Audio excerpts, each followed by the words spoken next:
नमस्कार,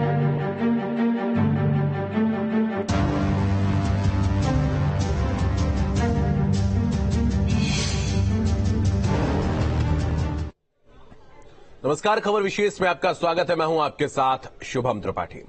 भले ही तमाम राजनीतिक दल जातिगत राजनीति नहीं करने का दावा करते हों, लेकिन विकास पर जाति का मुद्दा हमेशा हावी होता दिखाई देता है। यूपी में एसपी एक बार फिर से जाति के सहारे 24 की लड़ाई में अपनी नैया पार लगाने में जुट गई है। तभी तो महंगाई, भ्रष्टाचार और बेरोजगारी जैसे बड़े मुद्दों को दरकिनार करके उन्होंने सदन में जातिगत जनगणना के मुद्दे पर सरकार को घेरने की रणनीति बना ली है। इतना ही नहीं, जातिगत जनगणना को लेकर समाजवादी पार्टी ने बड़े अभियान का ऐलान भी कर दिया है।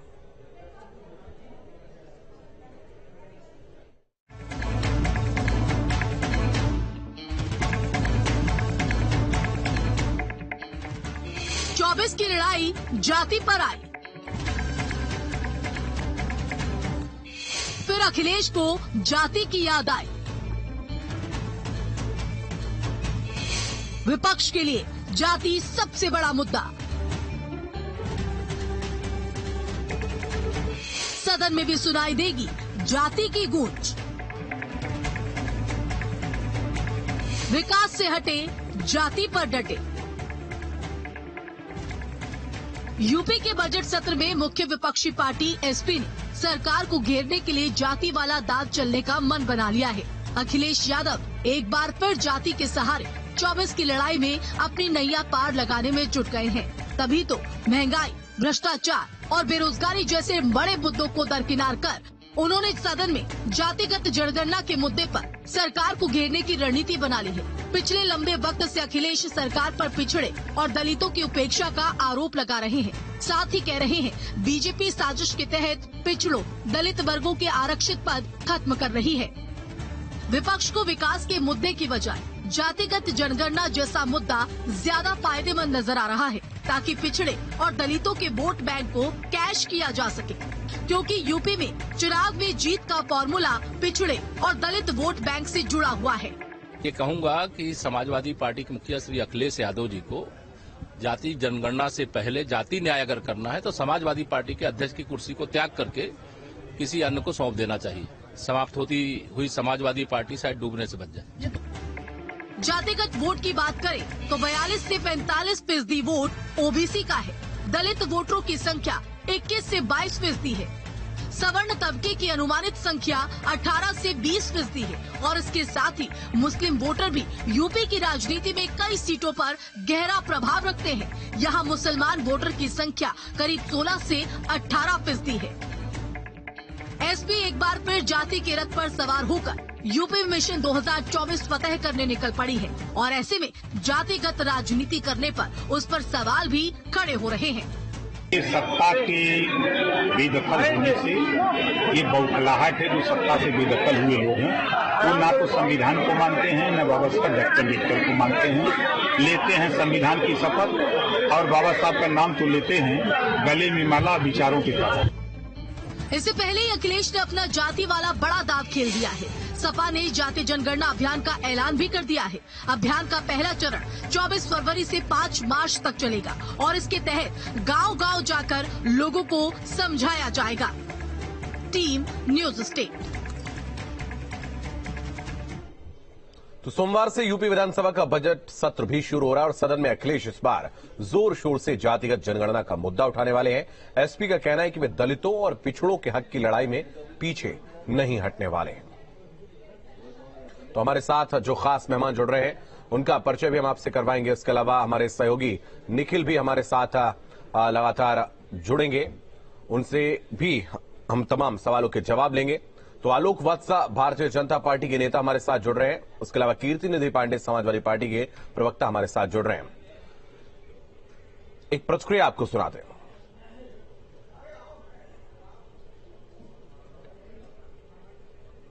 ठीक है, तो निखिल हमारे सहयोगी हमारे साथ इस वक्त जुड़ रहे हैं। निखिल, आपके पास आएंगे।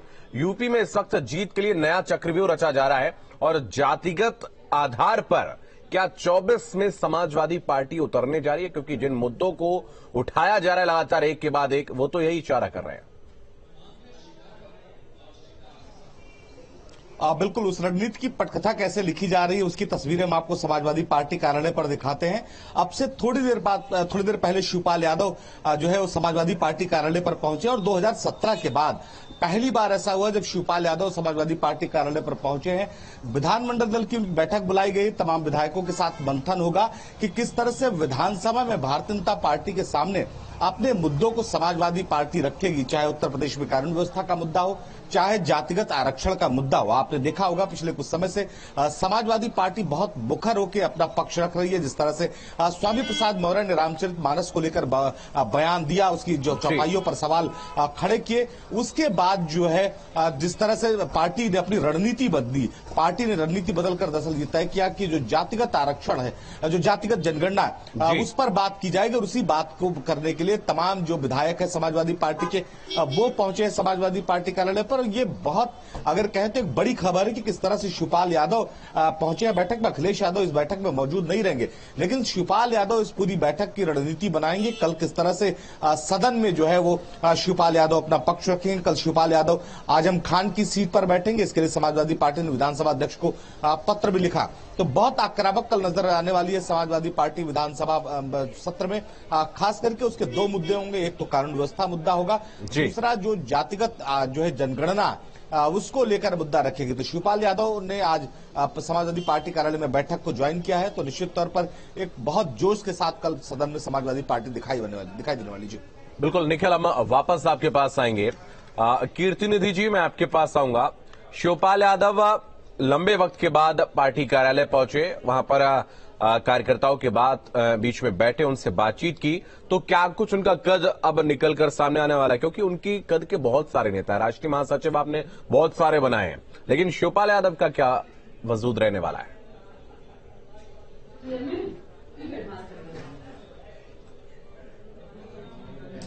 देखिए शुभम जी, समाजवादी पार्टी के राष्ट्रीय महासचिव हैं माननीय शिवपाल सिंह यादव जी, और सदन में विधायक भी हैं और लगातार संगठन के साथ काम करते रहे हैं। तो हम लोग जैसे हजारों लाखों कार्यकर्ता से वो सीधे परिचित हैं और सबसे मुखातिब होते रहे, और हमें उम्मीद है कि माननीय शिवपाल जी संगठन को भी मजबूत करेंगे और विधायकों की बैठक में उस रणनीति पे भी विचार होगा जिसमें सरकार को घेरने का काम किया जाएगा।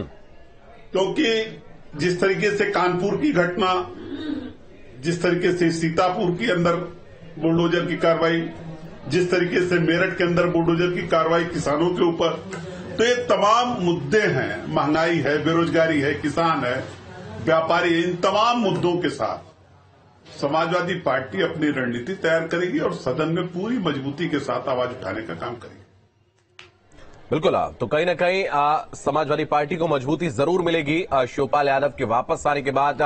आलोक जी, मैं आपके पास आऊंगा। कितना बड़ा यहां पर हम कह सकते हैं कि चुनौती साबित हो सकते हैं शिवपाल यादव, क्योंकि संगठन में एक बड़ी पकड़ रही है और जो मुद्दे लेकर इस वक्त समाजवादी पार्टी आ रही है, जातिगत आधार पर प्रबलता तो मिलेगी कहीं ना कहीं, जिस तरीके से तमाम मुद्दे जो इस वक्त उठा रहे हैं समाजवादी पार्टी के द्वारा। देखिए त्रिपाठी जी, इस पार्टी में वैचारिक शून्यता आ गई है, तो ये कोई न कोई इशू बना के ये बैतरनी पार करना चाहते हैं। चाहे रामचरितमानस का मुद्दा हो, रामायण का मुद्दा हो, अब ये जातीय जनगणना की बात हो रही है। 21वीं सदी में कहां से कहां देश और विदेश जा रहा है, वहां ये जातिगत बातें करना ये कितना सार्थक लगता है ये मेरे समझ में नहीं है। लेकिन वहां की यूपी की जनता इनको पिछले चुनाव में भी नकार दिया था, 2024 में तो बिल्कुल ही नकार देगी। जिस तरीके का इशू ये लोग लेके उठा रहे हैं, उससे भारतीय जनता पार्टी में हमारा काम ये आसान करने का कोशिश कर रहे हैं। जितना ये रामचरितमानस का पन्ना फाड़ेंगे और जितना ये रामायण जलाएंगे, उतने लाख वोटों का इजाफा हमको होगा, क्योंकि और उसको तरजीह दे रहे हैं। अब तो इन्होंने अपने को महिला विरोधी भी साबित करना चालू कर दिया। वो 2 महिलाएं इन्होंने आवाज उठाई रामचरितमानस के ऊपर, ऋचा सिंह और एक दूसरा नाम मैं भूल रहा हूं, रोली तिवारी, उनको इन्होंने बाहर का रास्ता दिखाने का काम कर दिया। ये महिला विरोधी तो पहले भी थे, फिर परिवार के महिलाओं को तरजीह देना जानते हैं। मायावती जी के साथ जो गेस्ट हाउस कांड हुआ, वो भी सबके जहन में ताजा है। तो महिला विरोधी तो ये शुरू से रहे हैं। और अब जिस तरीके से योगी जी के राज में प्रधानमंत्री कल्याणकारी योजनाएं जिस प्रबल ढंग से लागू हो गई हैं, गुंडे मवालियों के लिए प्रदेश कहीं से उनको प्रश्रय नहीं देने का काम कर रहा है। इन सब बातों से, और अभी जो इन्वेस्टमेंट 24 करोड़ लाख, नहीं इन्वेस्टमेंट की आप बात कर रहे हैं, लेकिन उनका कहना है कि इन्वेस्टमेंट सिर्फ कागजों पर नजर आ रहा है, जमीन पर कुछ नहीं है। समाजवादी पार्टी ये आरोप लगाती है। पुराना जो आपने इन्वेस्टर समिट की थी वही अब जो निवेश हुआ तो नहीं दिखा पा रहे हैं, ऐसा आरोप है उनका। इनका कहना जो है, ये विपक्ष में है तो इनको तो कहना ये सब पड़ेगा, तभी तो इनकी खिचड़ी पकेगी। लेकिन प्रदेश में जो आंधी आने वाली है डेवलपमेंट की, उसके लिए ये तैयार रहे। ठीक है, मैं वापस आपके पास आऊंगा। कीर्ति निधि जी, मैं आपके पास आऊंगा। जैसा कि एक बड़ी बात उन्होंने कही है, और हर एक वो व्यक्ति कहता है जो देश की और प्रदेश की प्रगति चाहता है कि जब लोग आगे बढ़ रहे हैं, इस वक्त जाति आधार पर राजनीति आखिर कितना उचित है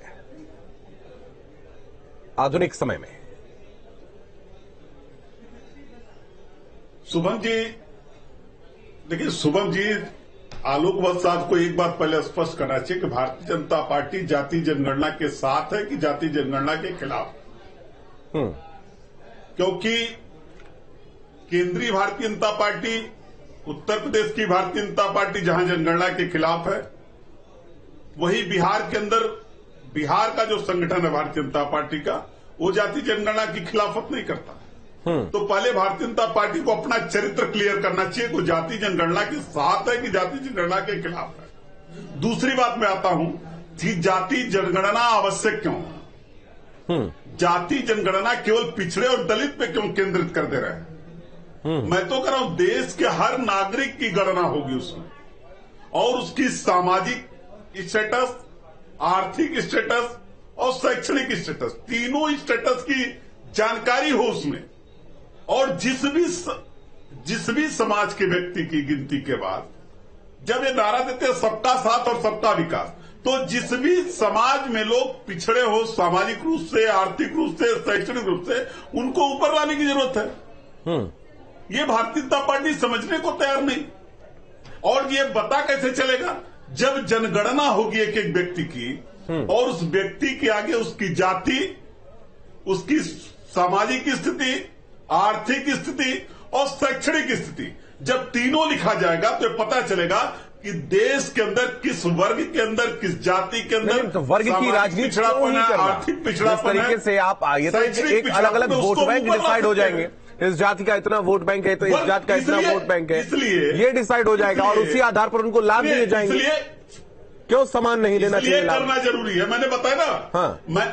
अरे शुभम जी, मैं इसलिए शुभम जी, इसलिए करना जरूरी है कि देश की आजादी के इतने दिनों बाद भी अगर आज भी तमाम जाति, धर्म, वर्ग के लोग पिछड़े हैं सामाजिक मामले में, आर्थिक मामले में, शैक्षणिक मामले में, तो क्या उनको आगे आने का अधिकार नहीं?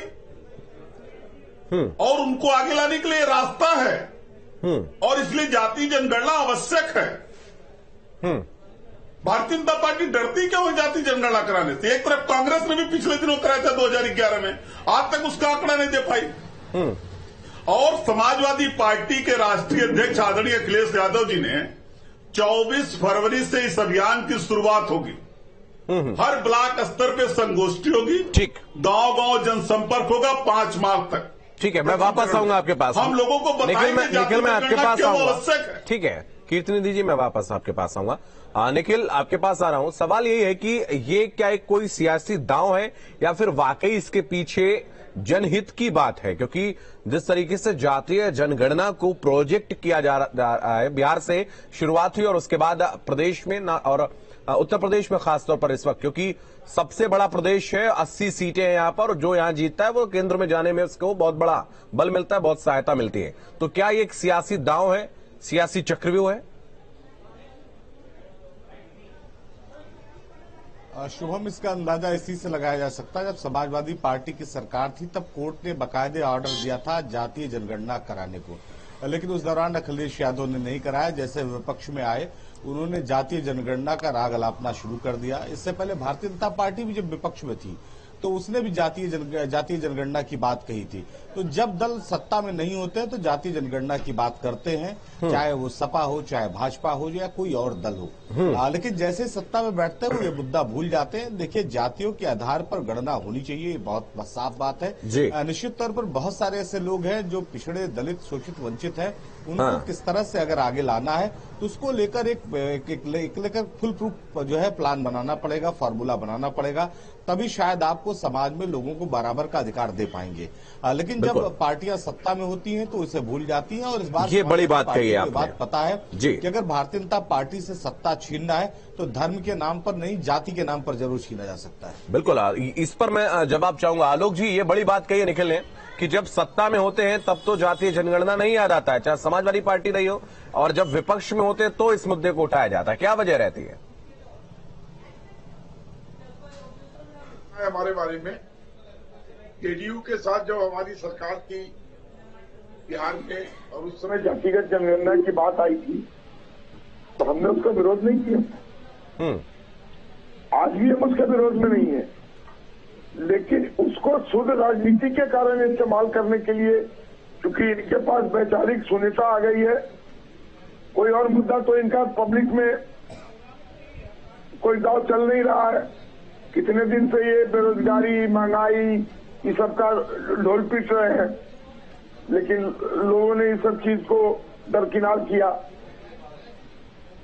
वो समझ रहे हैं कि मोदी जी किन कठिन और विषम परिस्थितियों में देश को आगे ले जाके ही नहीं, विश्व का 5वीं सबसे बड़ी अर्थव्यवस्था में लाकर खड़ी कर दिया, जहां पूरा विश्व 11-12% इन्फ्लेशन पर चल रहा है। तो आप भी मानते हैं जातीय जनगणना होनी चाहिए?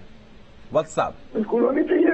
अगर उसका आर्थिक सर्वेक्षण हो, आर्थिक आधार का पता किया हो तो जरूर होना चाहिए, क्यों नहीं होना चाहिए? ठीक है। उसमें जो लोग वंचित हैं उनको उस तरीके से ऊपर उठाने की कवायद होनी चाहिए।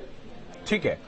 और जितना हमने दलित और वंचितों को एमएलए और एमपी में स्थान दिया है उतना तो मुझे लगता है किसी पार्टी में नहीं दिया है। कीर्तिनिधि जी, मैं आपके पास आऊंगा।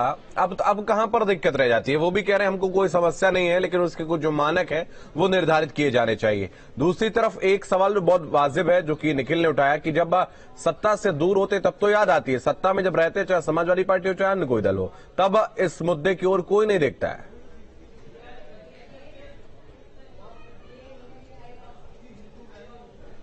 मैं कह रहा हूं शुभम जी, अगर ये सवाल आज उठ रहा है, और मैं तो आलोक बस्सी को साधुवाद और धन्यवाद दूंगा, आपके चैनल पे इन्होंने बहुत स्पष्टता के साथ कहा कि हम जातीय जनगणना के पक्ष में हैं, और भारतीय जनता पार्टी के बहुत सारे नेता जनगणना की बात तो दबे जबान कह रहे हैं, लेकिन चूंकि पार्टी के जो शीर्ष नेतृत्व वो जातीय जनगणना के खिलाफ है, इसलिए प्रदेश लेवल के नेता भी इस बात से बोलने से कतरा रहे हैं। अब अगर जातीय जनगणना की बात हम कर रहे हैं शुभम जी, और हम चाहते हो जाए सामाजिक, आर्थिक, शैक्षणिक तीनों शामिल हो, जातीय जनगणना के साथ साथ तीनों बिंदु भी शामिल हो, तो भारतीय जनता पार्टी की सरकार है उत्तर प्रदेश में, आलोक बस साहब की सरकार है, ऐलान कर दें कि हम सरकार हमारी जातीय जनगणना कराने को तैयार है। फिर विरोध किस बात का? अरे वो सत्ता में है, हम विपक्ष में हैं, और सरकार और विपक्ष जब दोनों चाहता है। कीर्तिनिधि जी, क्या आप ये मानते हैं? मेरा एक बहुत छोटा सा प्रश्न है, आप राजनेता हैं और ये हमारी एक क्षुधा भी है जिसको मैं चाहूंगा आप शांत करें, क्योंकि हर व्यक्ति का, चाहे वो किसी भी जाति का हो, किसी भी धर्म का हो, उसका आर्थिक आधार पर सर्वेक्षण क्यों ना हो? जाति से ही क्यों? जो भी आर्थिक रूप से असक्षम है उसको आगे बढ़ाया जाए, क्यों सिर्फ किसी जात विशेष को ही? सर देखिए, हाँ शुभम जी, जी शुभम जी, मैं आपकी उसी सवाल का जवाब लगातार दे रहा हूं, फिर कह रहा हूं, ये सिर्फ पिछड़े दलित पर आप जाकर के सेंट्रलाइज मत होइए। मैं कह रहा हूं, मैं जाति का ब्राह्मण हूं। क्या ब्राह्मण समाज के अंदर शैक्षणिक, आर्थिक और सामाजिक रूप से पिछड़े हुए लोग नहीं है? यही सवाल मेरा आपसे है। छत्री में नहीं है? मैं किसी, देखिए, मैं किसी जाति विशेष को लेकर नहीं बात कर रहा हूं, मैं तो कह रहा हूं सबकी, सर्वजन की बात, वही मैं कह रहा हूं। सामाजिक, मैं कह रहा हूं, हाँ। आप आर्थिक पे कर रहे हैं, सुने, मैं आप आर्थिक कर रहे हैं, मैं सामाजिक और शैक्षणिक दोनों जोड़ रहा हूं उसमें। नहीं तो जब आर्थिक, देखिए, जब तक अर्थ नहीं होगा आपके पास, जब तक पैसे नहीं होंगे तो ना शिक्षा मिल सकती है, ना सुरक्षा मिल सकती है, और ना ही स्वास्थ्य आपका बढ़िया हो सकता है। तो आर्थिक रूप से जब आप व्यक्ति को सक्षम करेंगे तो अपने आप आगे बढ़ेगा। मैं तो पहले तो हमको जानना पड़ेगा ना, हमको पहले, शुभम जी, पहले जानने की जरूरत है ना कि आर्थिक, आप दोनों तरफ से अपनी बात रखना चाह रहे हैं। पिछड़े हुए कितने लोग हैं? 70 सालों की देश की आजादी में भी, 70 सालों के देश की आजादी के बाद भी किस वर्ग और जाति और धर्म के लोग आज भी शैक्षणिक, सामाजिक, आर्थिक रूप से पिछड़े हैं, ये जानने की तो जरूरत है। इसके लिए गणना कराना पड़ेगा। यही तो हम कह रहे हैं, जाति जनगणना कराई जाए। लास्ट में जो जातीय शब्द जुड़ जाता है वो कहीं ना कहीं उस पर ही विवाद है, और मुझे लगता है कि उसी को चुनाव को देखते हुए मुद्दा बनाने की कोशिश यहां पर की जा रही। निखिल, मैं आपके पास आऊंगा, चाहे भले उसको कितना भी इधर से पकड़े या उधर से कान पकड़े, वो मुद्दा सेंट्रलाइज वहीं पर जाकर होता है। आलोक जी, मैं आप कुछ कहना चाहते, वापस आपके पास आता हूं निखिल के बाद। जी निखिल। चुनावी साल आने वाला है, लिहाजा बात घूम फिर कर एक ही जगह आ जाएगी कि कौन किस तरह से जो पार्टी है वो किस तरह से जनता के बीच में अपनी जगह बनाए। समाजवादी पार्टी को लगता है कि जाति के आधार पर वो एक मजबूत वोट बैंक जो है वो खड़ा कर सकती है, खास करके पिछड़ों को समाजवादी पार्टी से जोड़ सकती है। तो ही भारतीय जनता पार्टी को ये लगता है कि इस मुद्दे पर जितना बचा जाए उतना बेहतर है। अगर बचा जाएगा तभी सबको एक साथ लेकर चला जा सकता है। तो एक रणनीति होती है किसी भी दल की। 24 का चुनाव बेहद नजदीक है, और ऐसे में अब कौन सी पार्टी किस तरह की रणनीति पर काम कर रही है उसकी शुरुआत हो चुकी है। यही वजह है कि समाजवादी ने जातीय जनगणना का राग अलापना शुरू कर दिया है। भारतीय जनता पार्टी भी अलापती है लेकिन काम नहीं करती। तो जो भी दल होते हैं सत्ता में वो काम नहीं करते, लेकिन जैसे सत्ता से बाहर होते हैं वैसे उन्हें सबसे पहले अगर कोई गणना करानी होती है तो जातीय जनगणना करानी होती है, ताकि उनका वोट बैंक जो है वो बटा रहे और उन्हें मिलता रहे। जी बिल्कुल। आलोक जी कुछ कहना चाह रहे थे, जी बोलिए आलोक जी।